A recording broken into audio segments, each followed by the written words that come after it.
almost at the end of February. There's like a week and a half left. And I just wanted to sneak in another quick vlog for this month and give you guys an update on what I've been reading. So I'm reading a couple things right now. I feel like I have too much going on, but I can't stop myself. I haven't finished anything that I haven't updated you on yet in my last vlog, but I'll just let you know a bit about what I'm reading right now. So I moved on to volume 3 of March, which is the graphic novel written by John Lewis, who is a very influential U.S. congressman who was very influential in the civil rights movement back in the 50s and 60s. So these graphic novels are absolutely amazing. I'm so impressed with them. This is such a great medium for me personally to read about cultural history. I just feel like it works really well. I really love having that visualization. The artwork is incredible. The artwork is done, I think, I'm just looking at the cover, I believe it's by Nate Powell, who did the graphic novel portion of it. But just so well done. Just a really great way to learn about some of the history behind the civil rights movement. And right now, each novel kind of focuses on a different section of that time in his life that he's recalling. So volume 2 kind of focused on a lot on the freedom rides, and it started to get into the marching. So as we open up to volume 3, it's already very sad. We see this violent act where a church was bombed, killing 4 innocent little girls. And we just see the culmination of all of this violence towards Black people, Black Americans, from people that were involved in the Ku Klux Klan, white supremacists.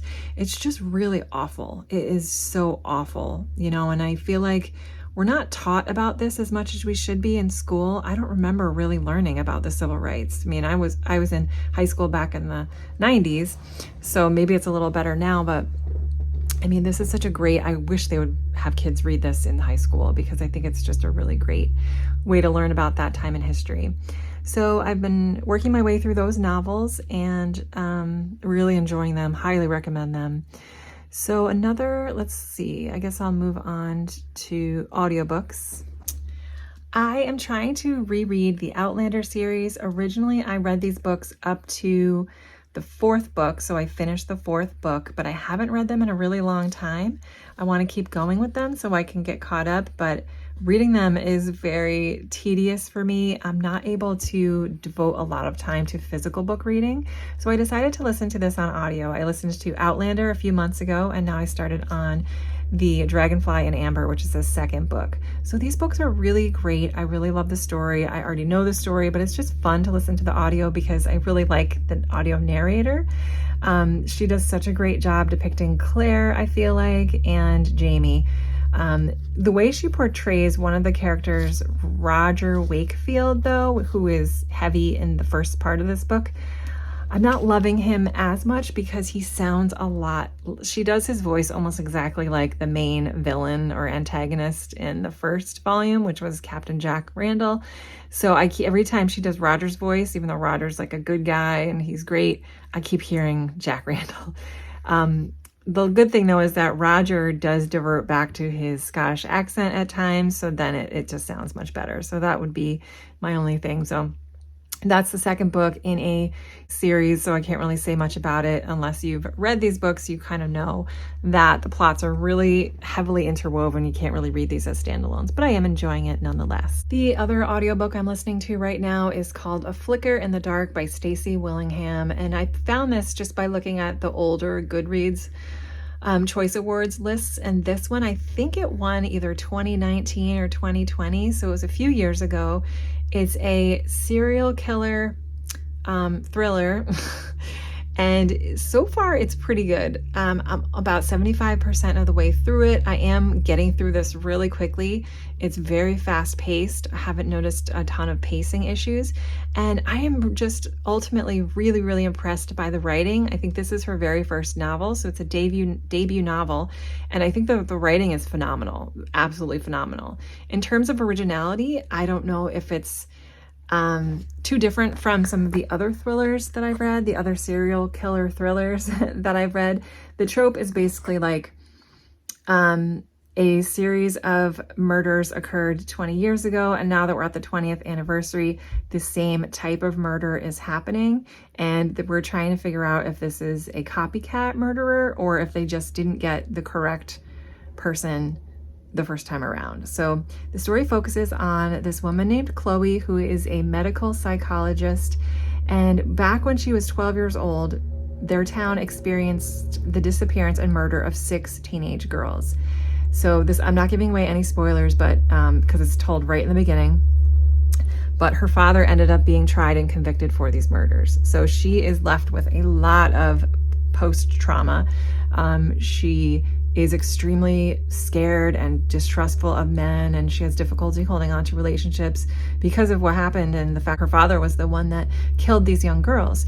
So once these murderers start happening again, we can see that she is starting to make connections and link a lot of the similarities between these murders and the ones that happened in the past.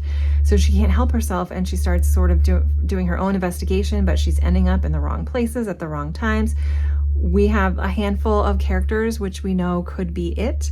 There's one character in particular that I really hope isn't it. But they are really leading us to believe that it is this one particular person that is responsible.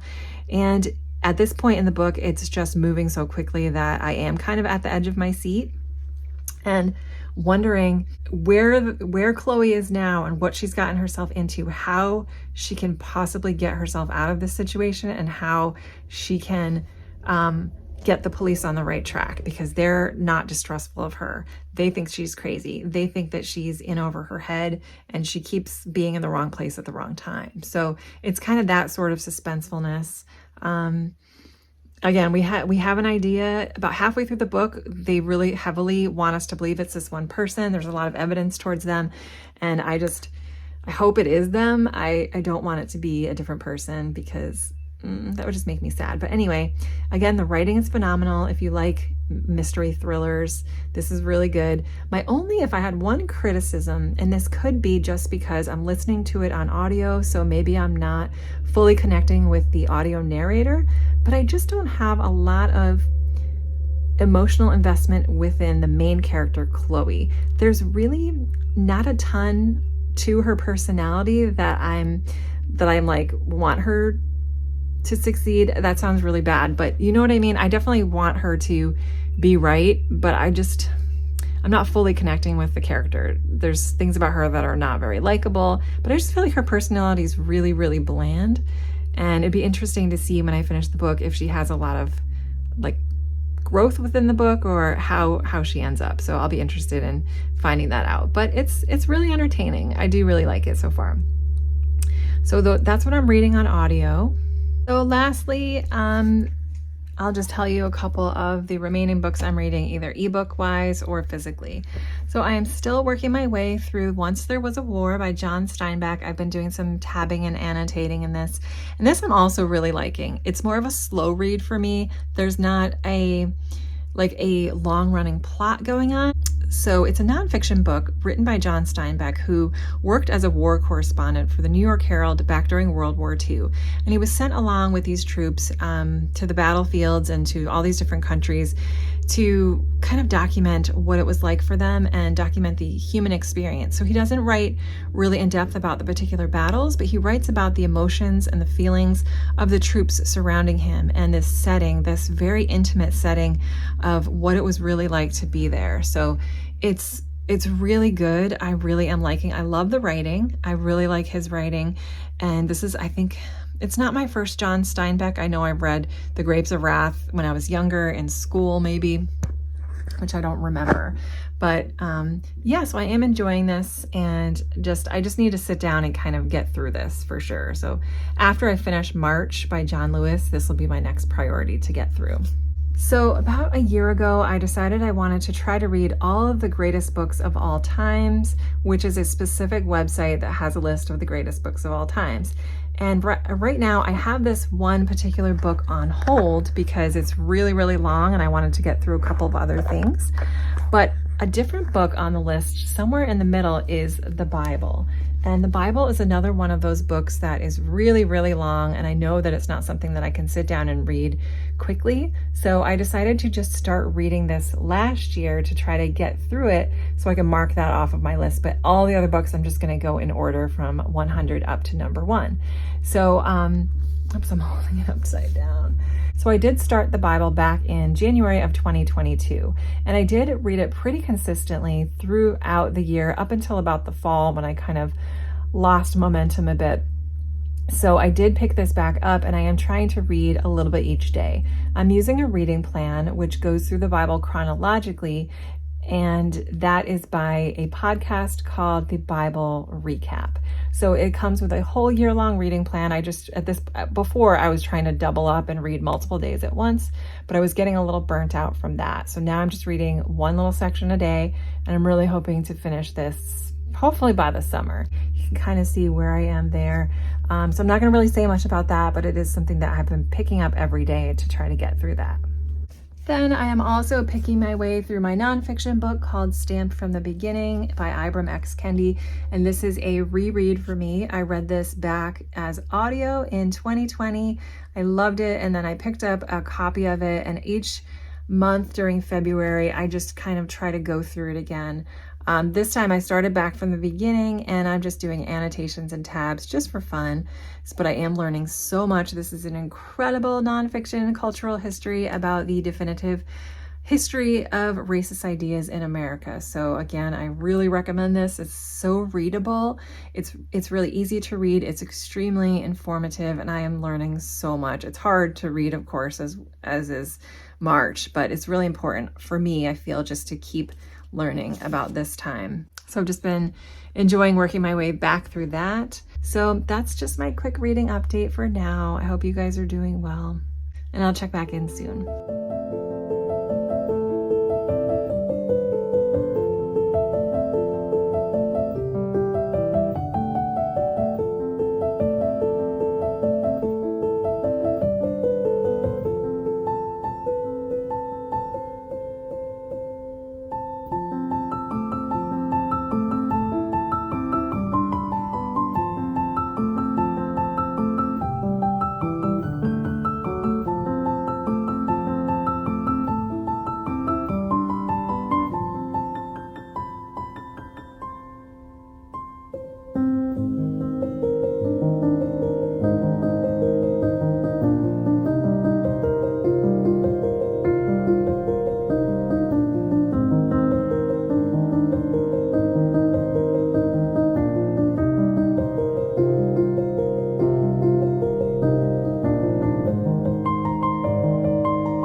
I just wanted to pop on and give you a quick reading update. I can't remember where I left off. It's been a few days since I've vlogged anything.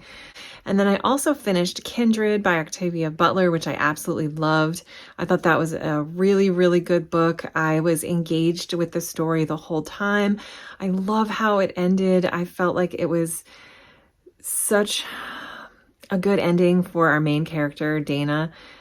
It was just such an interesting story to see this journey of the main character, how she transported back into a time of slavery, and she had to experience being an enslaved person and struggle with this toxic relationship with this white plantation owner that she was somehow linked to, that she kept returning to this past every time he needed her help. And just to see that relationship play out and the other relationship within the past time frame that we looked at between Rufus, the plantation owner's son, and one of the other enslaved people, Alice, who was a direct ancestor of Dana's, and how that relationship between the enslaver and the enslaved person and the dynamics between that, which was just so heartbreaking and awful, like a nightmare for people to have, for the enslaved person to have experienced that, and the everything going on with that. I'll have a better synopsis for my wrap up, but I really did like that book a lot. I highly recommend it. Kindred, such an amazing book, really good. And then I also just started and finished, and I didn't vlog about this at all when I started it, but I picked up a book. This is a newer release called Such a Fun Age by Kiley Reid. And this book was really good too. I didn't like it quite as much as Kindred, but I read it as audio, and the audio narrator was great. And this follows the story of this 25-year-old woman, Black woman named Amira, who is a babysitter to a wealthy sort of influencer white woman named Alix Chamberlain, and she watches over their 3-year-old daughter, Briar, part-time, and she takes Briar out of the house one night because Alix calls her, has an emergency, and says, "Can you take Briar? We have to deal with something," and then bring her back. And so So Amira left a birthday party she was at, came and got Briar, and her friend took her just down the street to the grocery store to sort of kill some time and, they would go in and look at the different produce and play around in the aisles a little bit. So while they're there, a passenger, a shopper, this is like a high upscale, like organic Trader Joe's type of grocery store. And while she was there, one of the customers contacts the security guard and says that she thinks that Briar's being kidnapped by Amira. So Amira gets harassed in the store by the security guards, basically questioning her, not letting her leave, just assuming by the way she looks, by the way she's dressed, that she has kidnapped this little kid. And Amira she's so humiliated, and someone is filming it at the same time. So right away, the book starts out with a really intense first scene in that grocery store, and it was written so well. I could feel like that anxiety building as I'm listening to it, and the conversation between the security guard and Amira and the other onlooker grocery store person that was the one that brought attention to them, and it was just really intense. And I feel like, it felt so realistic, like that really could happen. And just watching her go through that and trying to defend herself and be like, "No, I'm the babysitter. I came from a party," just trying to convince this security guard that she's not kidnapping this child and that she loves this kid. And she just was so angry and afraid that they were going to take Briar away from her. And just being trapped there and having to justify that you're doing your job, and at the back of your mind that you're only being targeted because you look different from this kid. So the first scene, it just drew me right in, really well written. And then one of the last scenes in the book was very similar to that, but more of a positive sort of adrenaline anxiety feel, which I really enjoyed, but I was glued to it. I was glued to a lot of the story and a lot of the book. It was really good.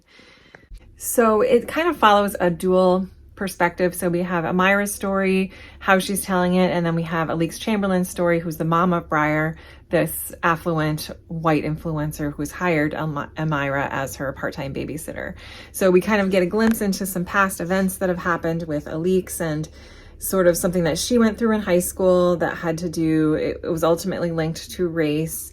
It's one of the first books I've read, well, at least recently, that talks about the theme of saviorism, where you feel like you need to save a certain person, and just seeing the different dynamics between this other character named Kelly, who is the person that ended up videotaping this event that happened at the grocery store, his relationship with Amira and his persistence in trying to, stand up for her and make sure she knows that she deserves better and to get out of this toxic situation she's in. And then we have Alix, who is she was so uncomfortable and hard to read, and just I just could not stand this character. Kiley Reid really wrote her really well in a way to make you feel uncomfortable with her dialogue, with her actions, with her attempts, her trying so hard to think that she's doing the right thing and trying to make things better for Amira, and when it really ultimately just comes down to her trying to make herself feel better and her trying to make herself more comfortable. So I thought the story was really good. It was a really important one. I'm really glad that I read it. And if I had one criticism, it would be that I could not stand the character of the 3-year-old. I'm so sorry. I love kids. Like, I really, really love kids. But this 3-year-old was one of the most annoying little children I've ever experienced in a story.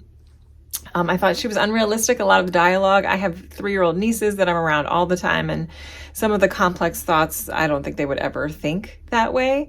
And I think, even though I love the audio narrator, the way that she did the voices of this kid, it was like, I just couldn't stand the kid. It almost would have been better if the kid didn't really have any dialogue. I would have liked her better. But it was a pretty satisfying story in terms of things circling back. I don't know if Amira had a ton of growth within the story, but I really liked how she took control in the end. But I did really enjoy this story. I think it might have won some Best Book of the Year award, but I'm gonna have to do a little more thinking about this but for my wrap up. But those are just a few books that I've been reading. What am I still reading? Oh, as a little palate cleanser, I'm reading a paranormal romance off of my Kindle Unlimited, which I accidentally forgot to cancel, so I had to pay the 1 month, so I'm going to try to read as much as I can to get my money's worth of that. But this one is called I Married a Lizardman by Regine Abel, and it's really campy. It's just fun. It's like an easy, sweet marriage of convenience. And it's about a human from this planet named Meteor Tehran, which is a farming community, goes off planet to marry this lizard man named Alex, and it's just shenanigans ensue. But there is like a little bit of a plot going on. The characters are really sweet to each other. It's really sweet, and it's just a really fun sort of light read that I'm working my way through.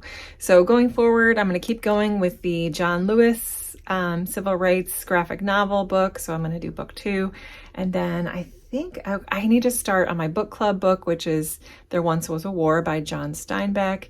And there's 2 more books I want to try to get done this month. The first one is The Bluest Eye with Toni Morrison. And then the other one is Get a Clue. What's it called? Not Take a Hint.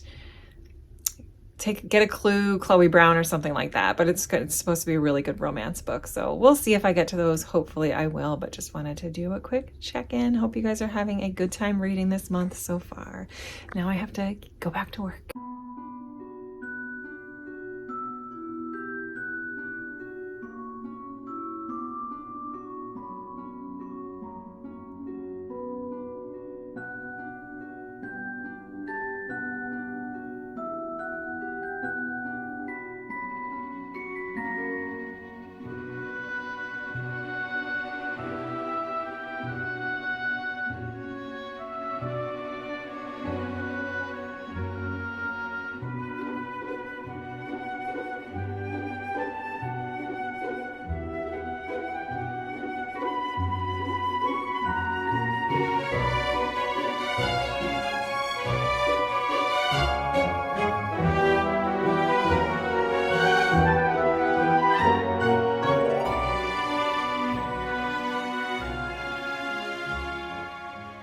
So just wanted to catch you guys up real quickly before I head off to sleep.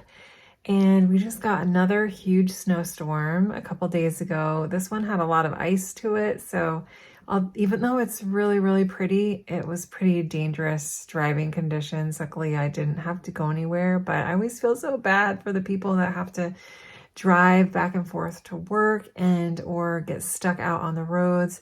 I'm so thankful that I work from home, even though I don't love my job. I really am thankful for it, especially when we get these ice storms. But anyway, I did finish a couple books, so I just wanted to mention them really quickly. So I finished this really cute ebook that I picked up on Kindle Unlimited called I Married a Lizardman, and it was really cute. It was just like fun, easy to read, like very simple plot. It had a little bit of like white saviorism in there, but so that was weird, but I'll talk more about that during my wrap up. But I really enjoyed that.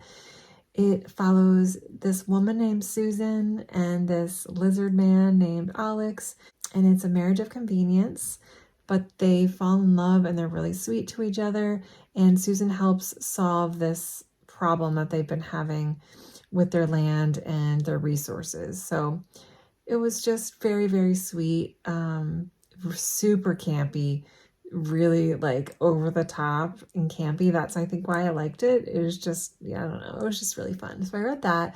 And then I also read another thing on Kindle Unlimited. This was a sapphic romance slash erotica, very heavy on the erotica, but this was called The Client by Megan O'Brien. And this was a really, really short novella. I read it maybe in like an hour, hour and a half, but it follows the story of Juliet, who is a adult female escort, providing services to females only. And she receives her next client, which happens to be a woman from her past, like from high school. So the story just kind of talks about what happens with them and the little adventure they go on. So again, it's really, really heavy on the steamy scenes if you are interested in that. The story and plot itself, I didn't totally love. I felt like it was a bit unrealistic. I'll just put it that way. But that was just like a really fun, quick little read on Kindle Unlimited I did for that. And then I also finished my audiobook I was telling you about called A Flicker in the Dark by Stacy Willingham. And this book, it was so like easy to get into and fast paced and really, really well written. It's a mystery serial killer thriller, sort of like copycat murder type of thing. And I'll get into more of this in my wrap up. But ultimately, I had a really good time reading it. I probably gave it like 3.5 stars. I thought I was going to give it 4, but the more I sat with it, the more questions I had and a little bit more critiques I have. But I would give it a 4 for how fun it was to read and how much I enjoyed the reading experience of it.